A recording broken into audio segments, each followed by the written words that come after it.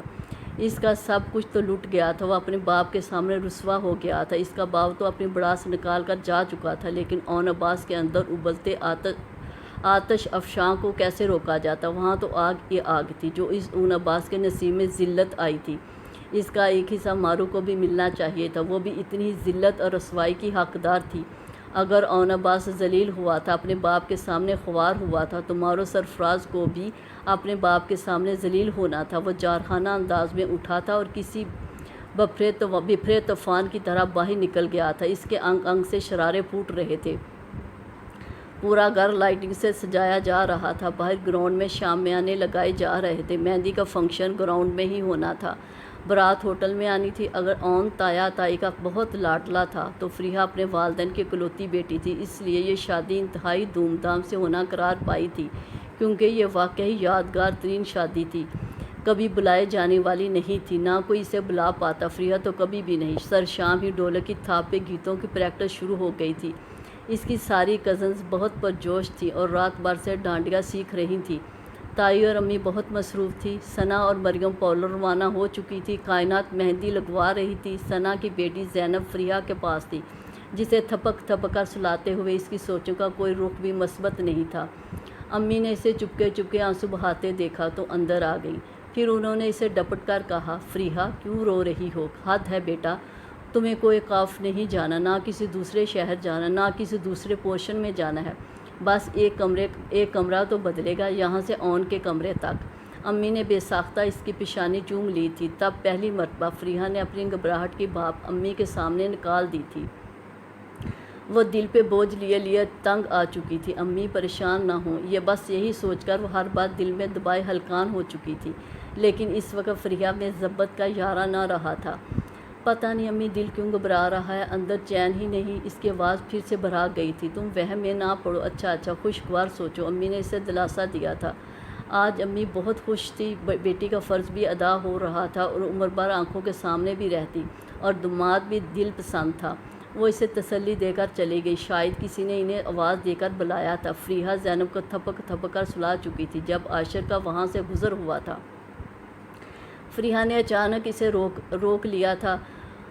عاشر لمحہ بھر کے لیے رک گیا تھا، پھر اندر بھی آ گیا۔ فریحہ مائیوں کے زرد لباس میں خود بھی خاصی زرد لگ رہی تھی، موتی چور کے لڈو جیسی۔ عاشر نے ایک اچھڑتی نگاہ ڈالی تھی، پھر جلدی سے نظروں کا رخ موڑ لیا تھا، تاثرات بھی سپاٹ کر لیے تھے۔ فریحہ نے انگلیاں مسلتے ہوئے عاشر سے پوچھا تھا، اون آج کل کہاں ہے؟ پردہ تو مجھے اس سے کرنا تھا۔ وہ خود ہی روپوش ہو کر بیٹھ گیا، اس کے لہجے میں ٹوٹ پڑتی رنجیدگی کا عنصر نمایاں تھا۔ عاشر نے گہرا سانس کھینچ لیا۔ فریحہ کو کیا بتاتا، اون تو واقعہ چند دنوں میں ایک پہیلی بن چکا تھا، وہ اس کے دن رات کی کچھ خبر نہیں تھی، بات کرو تو کاٹ کھانے کو دوڑتا تھا۔ ایسی بدمزاجی تو اون کی طبیعت کا حصہ نہیں تھی، کیا پتہ پلازا میں ہی مایوں بیٹھ چکا ہو۔ عاشر نے اپنا لہجہ لمبا ہلکا پھلکا بنا لیا تھا، سوچتا ہوگا گھر میں تردد کیوں کروں، پھر تو امی وغیرہ گھر میں بونڈ کر لیں گی، مذاق نہیں کرو پلیز۔ فریحہ کی سنجیدگی برقرار تھی، وہ جو دبی دبی بے چینی اضطراب اس کے چہرے پہ دکھائی دے رہا تھا، عاشر اس اضطراب کی وجہ بخوبی سمجھتا تھا، چاہے جتنا مرضی چھپانے کی کوشش کی جاتی۔ فریحہ کے دل میں بجتی خطرے کی گھنٹیوں سے کچھ بھی چھپانا محال تھا۔ مجھے بتاؤ اون کے ساتھ پرابلم کیا ہے؟ وہ ایسا تو نہیں تھا، اس نے دو ٹوک عاشر سے سوال پوچھ ہی لیا تھا، جس سے بچنے کی خاطر عاشر فریحہ کے سامنے بھی نہیں آتا تھا۔ وہ جیسے بے بس ہو گیا، فٹ ہے یار، کوئی پرابلم نہیں، تمہیں کس نے بتا دیا؟ عاشر بلا وجہ مسکرانے لگا، شاید فریحہ کو مطمئن کرنے کے لیے۔ میرے دل نے، فریحہ کے جواب نے عاشر کو لمحہ بھر کے لیے لاجواب کر دیا تھا۔ کیا پتہ تمہارا دل جھوٹ کہتا ہو؟ عاشر کے لیے بات بنانی مشکل ہو گئی تھی۔ ایک بات بتاؤں عاشر، دل سب کچھ کہتا ہے لیکن جھوٹ نہیں کہتا۔ فریحہ کا انداز ہنوز وہی تھا، بلا کا سنجیدہ۔ اور تم کچھ بتاؤ یا نہ بتاؤ، میرا دل کچھ اچھا نہیں بتا رہا، رہنے دو بس دل کی حقائقیں، ہر بات اس کم بخت کی نہیں سنتے، ورنہ نقصان اٹھانا پڑتا ہے، نرا خسارہ اٹھانا پڑتا ہے۔ عاشر کا لہجہ کچھ افسردہ سا ہو گیا تھا، اور مجھے لگتا ہے میرا دل خسارہ اٹھانے والا ہے۔ فریحہ کے اگلے الفاظ نے عاشر کو دم بخود کر دیا تو وہ بے ساختہ بول پڑا، اللہ نہ کرے، کیسے باتیں کرتی ہو؟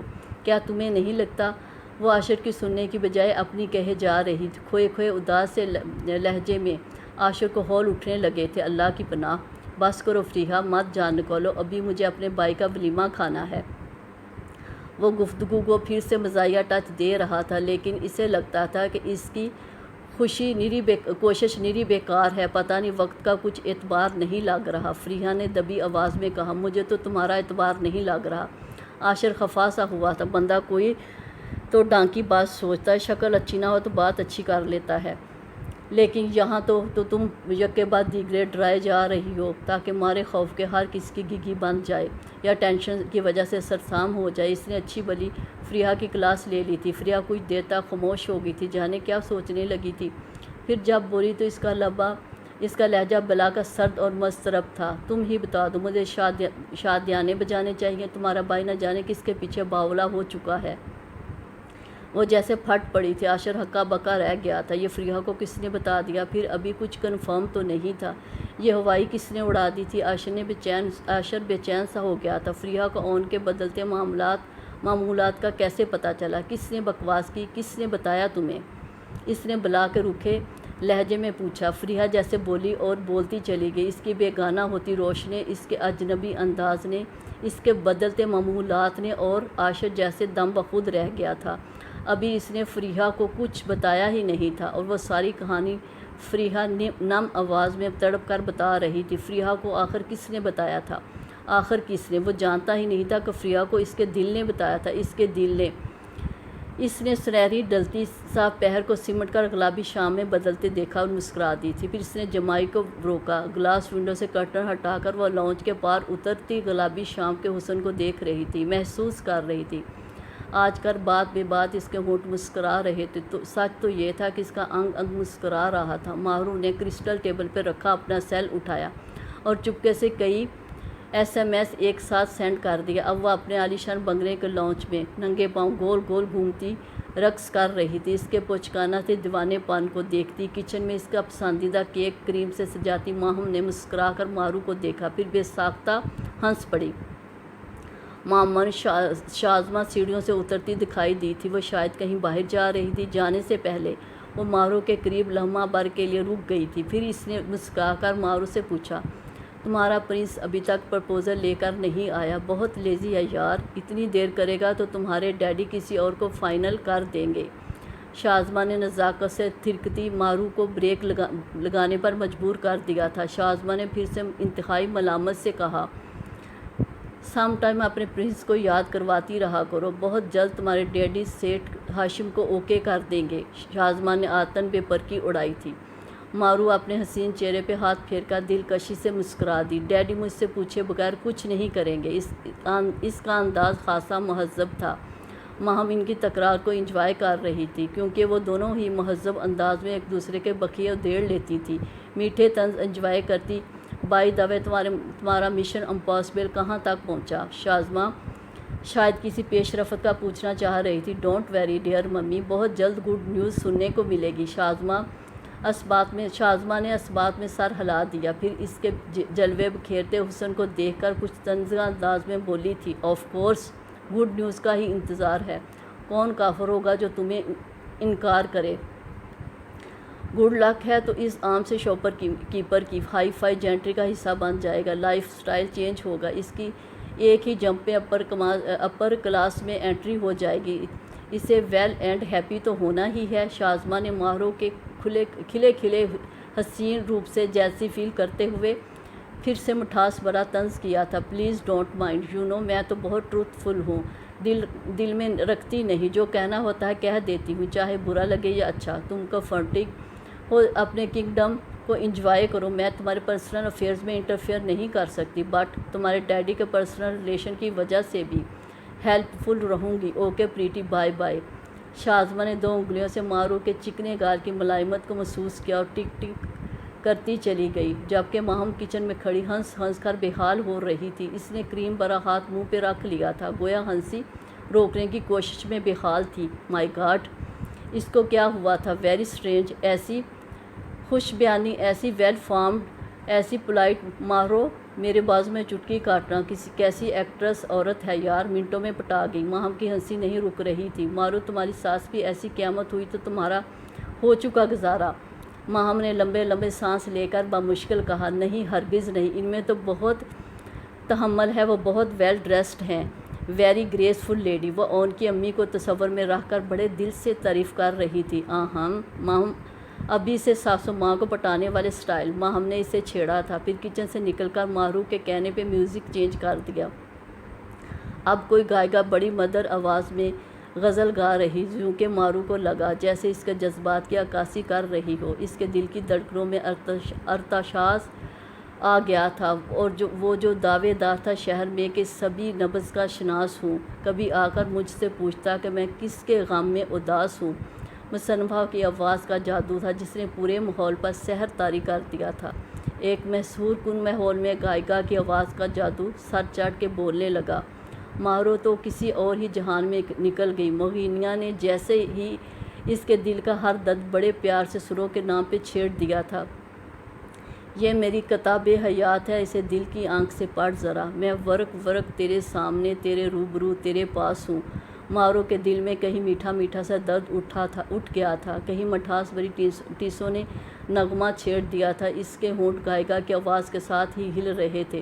یہ تیری امید کو کیا ہوا، کبھی تو نے غور نہیں کیا، کسی شام تو نے کہا تو تھا، تیری سانس ہوں، تیری آس ہوں۔ مارو کی سانس جیسے سینے میں رکنے لگی تھی، یا گھٹ گھٹ کر چلنے لگی تھی، چل چل کر تھمنے لگی تھی۔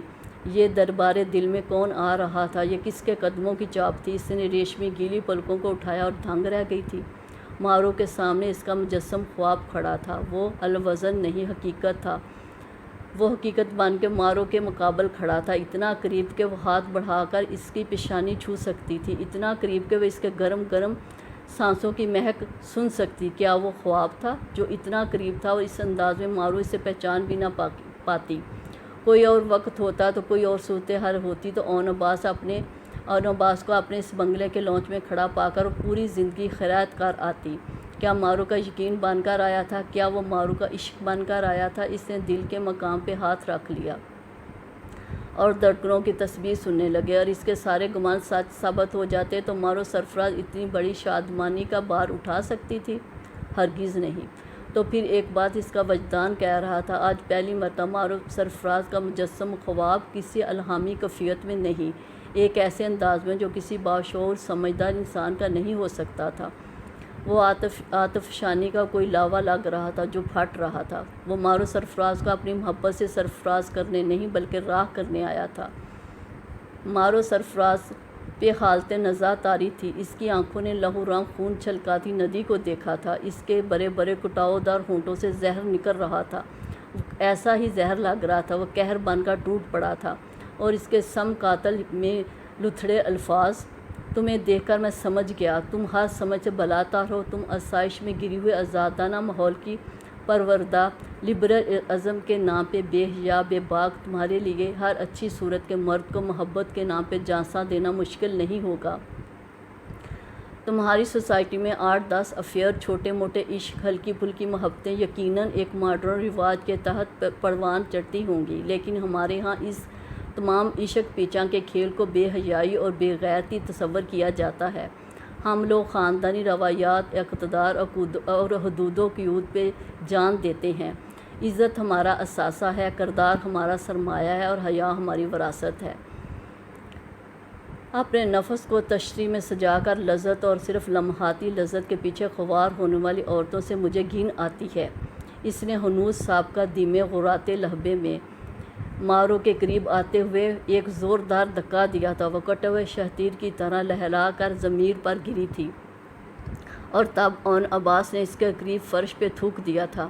میں تمہارے منہ پر تھوک رہا ہوں اس لیے کہ تمہیں ہمیشہ یاد رہے کہ کسی مجھ جیسے مرد کو محبت کے نام پر اداؤں کے جال میں پھنسا لینا اتنا آسان بھی نہیں ہے، اور میرے اختیار میں ہوتا تو تمہیں ویسا ہی تماچا رسید کرتا جو میرے باپ نے میرے منہ پر مارا تھا، صرف تمہاری وجہ سے۔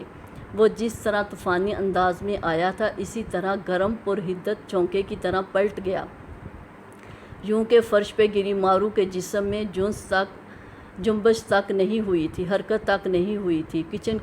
کچن کے ڈور فریم میں کرسٹل کی ڈش میں تازہ بتازہ کیک رکھے کھڑی ماہم کو جیسے جھٹکا لگا تھا۔ اس کے ہاتھ سے کرسٹل کی ڈش گری اور چکنا چور ہو کر فرش پہ بکھر گئی۔ وہ جیسے گہری نیند سے ہڑبڑا کر مارو کی طرف دیوانہ وار لپک کر آئی تھی۔ پھر اس نے چیخ چیخ کر سارا گھر اکٹھا کر لیا کیونکہ مارو ہوش و خرد سے بیگانہ ہو چکی تھی۔ یوں اس سیکنڈ ایپیسوڈ کا اختتام ہوتا ہے۔